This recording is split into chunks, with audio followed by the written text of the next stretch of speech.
karpet merah untuk para pendukung. Ya gengs, pemerintahan Presiden Prabowo Subianto membuka lebar-lebar kesempatan para pendukungnya saat Pilpres 2024 lalu untuk menduduki posisi strategis di sejumlah kementerian lembaga. Kalimat tadi bukan hoax ya, lah memang kenyataannya sih.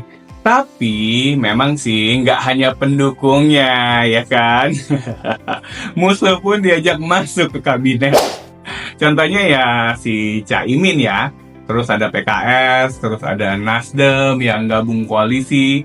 Jadi rival yang masih di luar pemerintahan, sisa tinggal PDIP doang. Walaupun nggak tahu deh, isu-isu terakhir katanya Bu Mega mau ketemuan sama Pak Prabowo. Tapi ya bukan berarti sih kalau ketemuan terus gabung. Tapi ya ada indikasi lah ya. Tapi emang sih untuk para pendukung Pak Prabowo di Pilpres kemarin ini, karpetnya membentang lebih panjang karpet merahnya. Belum lama ini Menteri BUMN mengangkat Ma'ruf Samsudin sebagai Direktur Utama Holding Pertambangan BUMN Mind ID. Nah, Ma'ruf ini sebelumnya adalah Direktur Utamanya Freeport Indonesia, itu adalah adiknya Menteri Pertahanan Safri Samsudin, salah satu orang dekat Prabowo. Presiden Prabowo juga mengangkat Menteri Investasi Kepala BKPM Rosan Perkasa Roslani sebagai Kepala BPI Danantara. Di masa kampanye Pilpres 2024, Rosan adalah Ketua Tim Kampanye Nasional Prabowo Gibran. Prabowo juga membentangkan karpet merah bagi para prajurit TNI untuk lebih banyak lagi berkiprah di kementerian dan lembaga.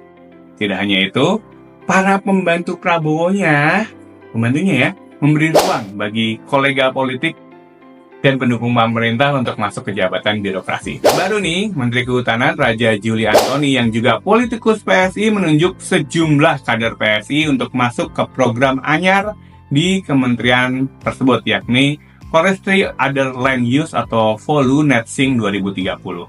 Ya sebenarnya sih wajar-wajar aja kalau menurut gua untuk memasukkan teman atau sekutu untuk jadi satu tim dalam pemerintahan, karena kan jadinya ya kita udah tahu gimana dianya, terus lebih nurut. Tapi ya juga harus yang kompeten ya, setidaknya punya background yang sesuai lah dengan jabatannya, jadi nggak sekedar nepotisme, tapi nepotisme dengan keahlian. Gimana? Bener nggak sih? Gimana menurut Anda? Yuk, komen di sini. Hanya di ruang tamunya Budi. Saya Tri Budi Utama, speak up apa yang perlu disuarakan.